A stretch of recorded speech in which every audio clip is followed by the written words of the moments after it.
Hello everyone, and welcome to part 1 of Melville Weekend. As we race to the finish of this Kickstarter campaign, we're taking a small pause to get back to what this whole thing is all about. And I'm going to be talking about some of the character relationships in Moby Dick and Melville's work in general, and how we approached and adapted these relationships into robust card mechanics.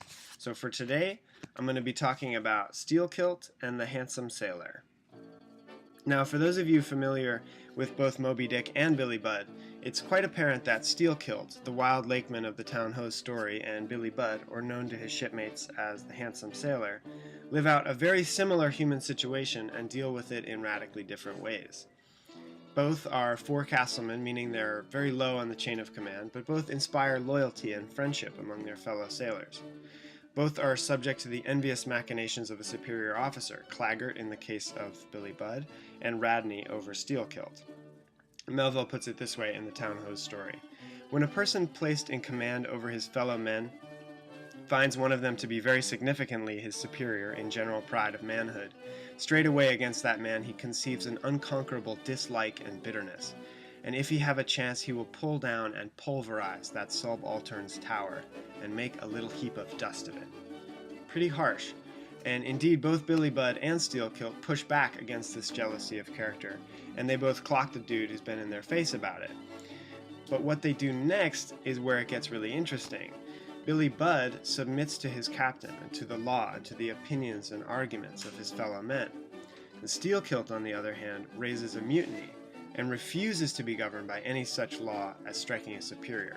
Here's a man who Ahab would love. I would strike the sun if it insulted me. Steelkilt, like Ahab, takes his fate into his own hands, where Billy Budd allows his fate to be determined by others. Now, Melville wrote Moby Dick when he was in his early 30s. He was a well-respected up-and-coming author.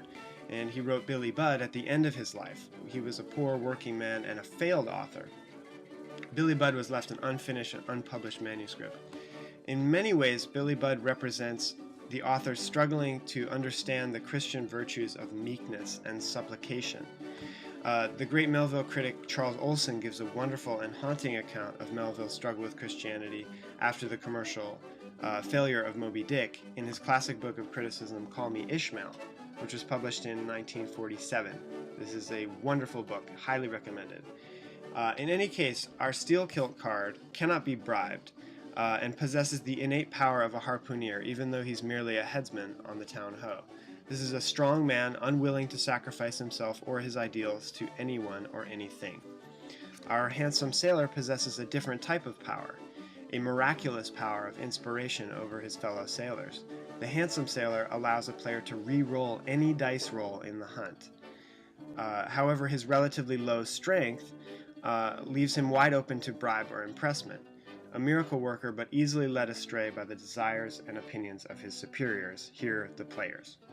Well, that's all for now. Stay tuned for part 2 of Melville Weekend, where we'll talk about industrial democracy and King Lear. Bye for now, and enjoy your weekend.